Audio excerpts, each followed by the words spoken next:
Good morning, or depending on when you're watching this, good afternoon, good evening, or good night. My name's Ross, and as always told, out of Voice of Radio. So today we need to take a look at another new card from Black Bolt and White Flare. Although I always say that, it's from Black Bolt. It's not from White Flare.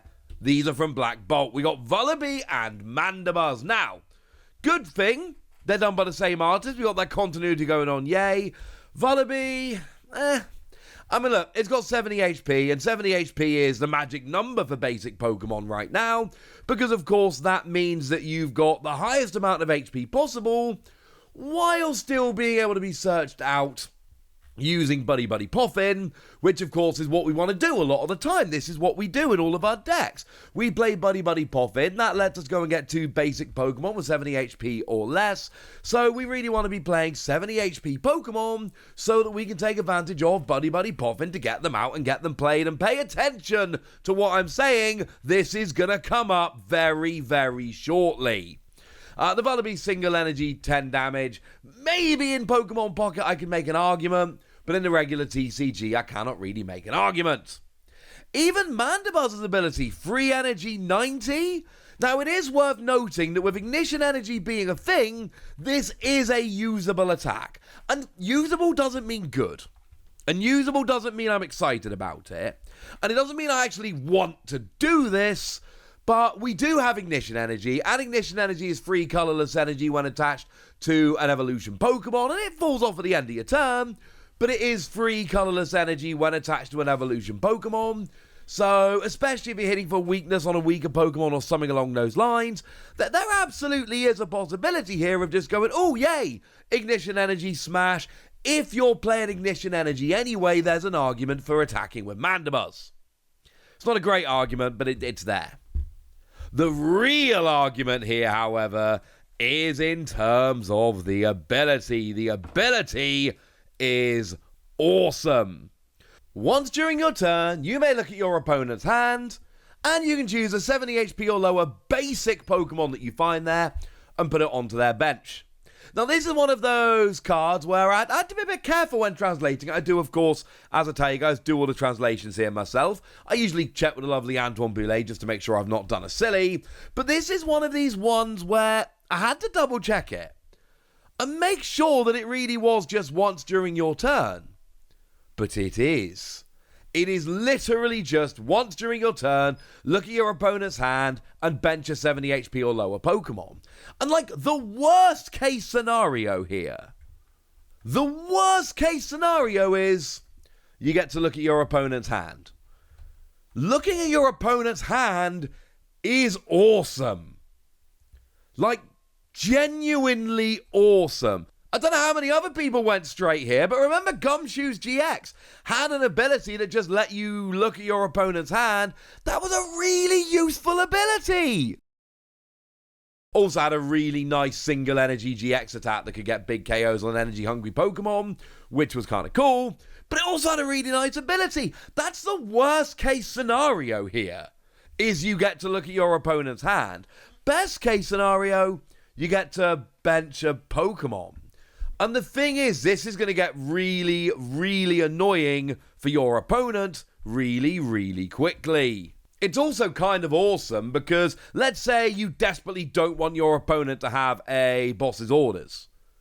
Well, you can look at their hand, and now it's not going to give you perfect information, because remember when it gets round to your opponent's turn, they're going to draw a card for their turn and all of that, but it's going to give you a really good indication of where they are. If you're terrified of them evolving up into their stage 2 next turn, you can take a look at their hand and you're going to get a pretty good idea of how likely they are to be able to evolve up into their stage 2 next turn. It's going to give you more information, it's going to give you more planning.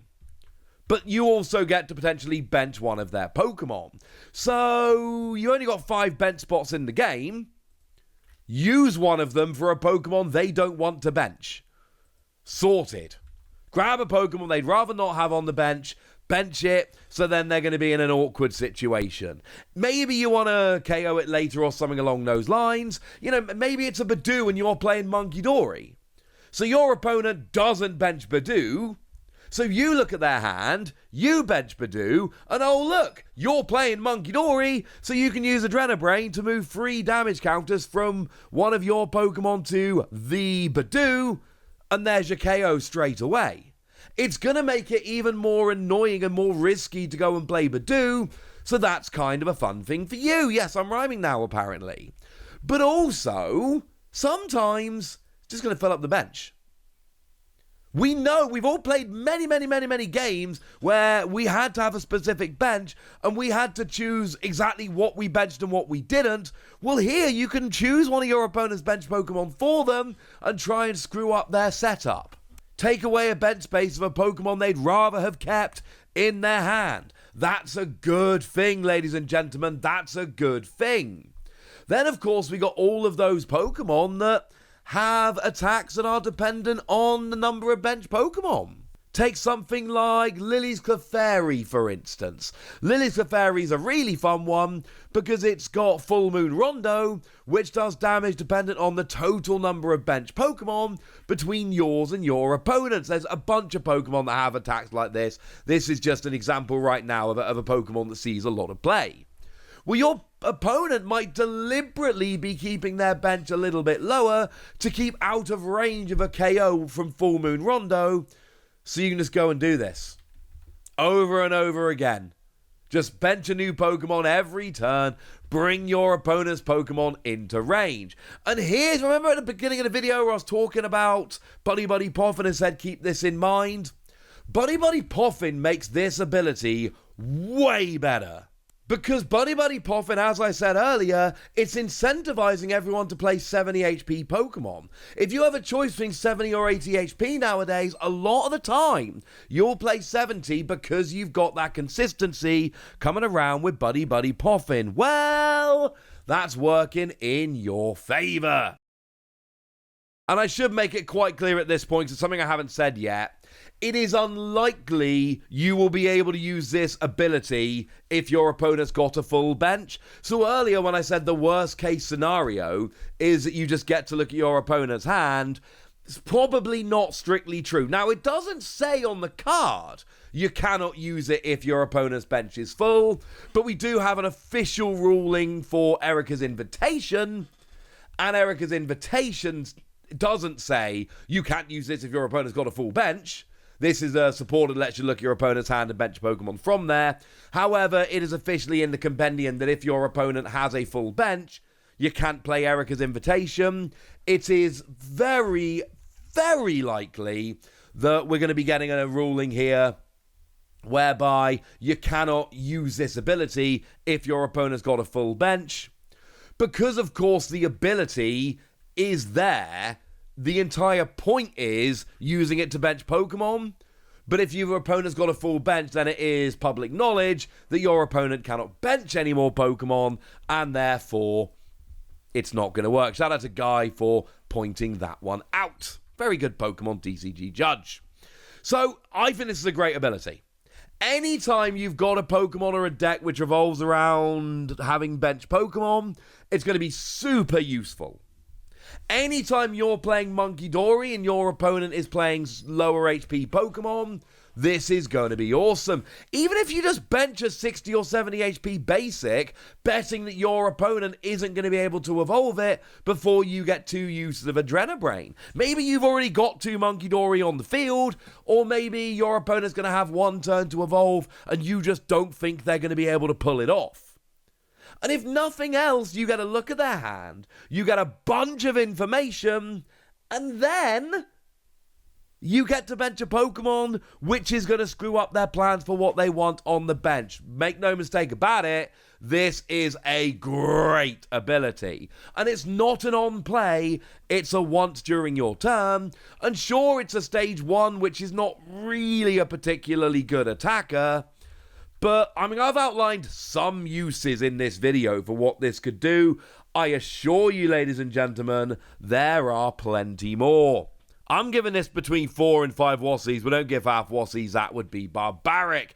If nothing else, I think Control players are going to adore this, because against Control, what are we trying to do? Not bench Pokemon that our opponent can take advantage of. So what's Control going to do?